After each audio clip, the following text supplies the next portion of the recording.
Mapagpalang gabi, mga kapanot.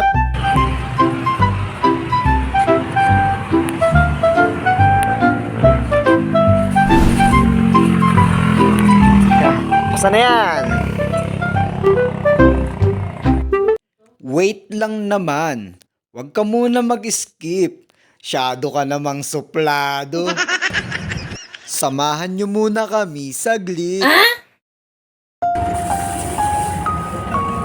Alam nyo ba na parang kahapon lang nagkaroon kami ng hindi pagkakaintindihan at mga pagtatalo. Aminado naman ako na minsan hindi ko rin gusto ang mga nasasabi ko. Siguro dahil nadala lang yun ng ilusyon. Kaya naman, heto na ang pagkakataon para matabunan ang maling salita na dulot ng kahapon. O siya, kahapon na yon, lumipas na. Kaya nandito tayo ngayon para magsaya at hindi para magdrama. Nangyari na yun eh. May magagawa ka pa ba? Di ba wala na? Kaya kung ako sa'yo, palayain mo na yon. Pakawalan mo na ang sama ng loob. Dahil kahit anong tumbling ang gawin mo, hindi mo na maibabalik yon. Diba? Lumipas na yon, kaya kalimutan mo na ang kahapon at harapin natin ng magkasabay ang kasalukuyan.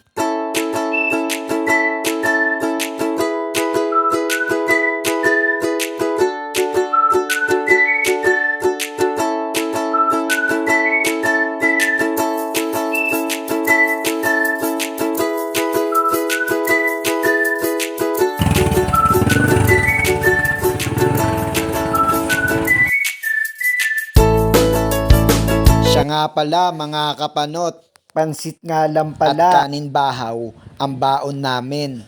Yun lamang po kasi ang naisipan naming bilhin. Siguro dahil ayun lang ang nakayanan namin o pwede rin ayun din kasi ang paborito namin pagsaluhan. Sa totoo lang, pares kami ng nobya ko na walang arte, na walang kaartihan sa sarili. Marunong makontento sa kung anong meron at sa kung ano ang nandyan. Para sa amin kasi, isang malaking blessing yan na hindi namin nagagawang tanggihan.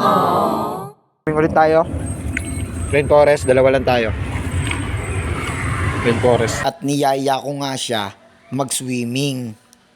Kung yun ay gusto niya. Siyempre, mas exciting yun, diba? Ang kaso lang, ayaw niya. Kasi malamig daw.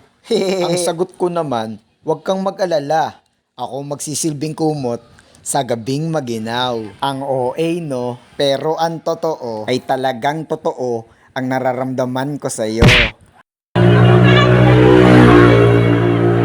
Alam nyo ba na kung bakit dito ang napili naming lugar?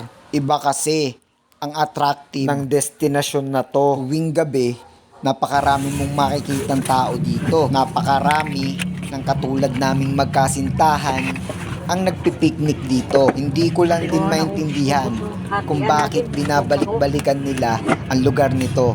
Siguro dahil nga sa malamig na simoy ng hangin at dahil na rin sa mapayapang kapaligiran. Talaga naman kasing makakapag-relax ka dito. Real talk yun. Walang limit ang pagpasyal dito.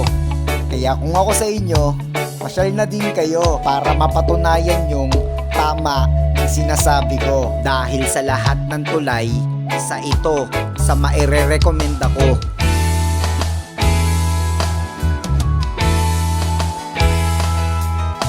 Wala nang makilala ka, aking mahal. Di ako mapalagay sa kakaisip ko sa'yo. Lagi na lang ikaw ang alaala ko.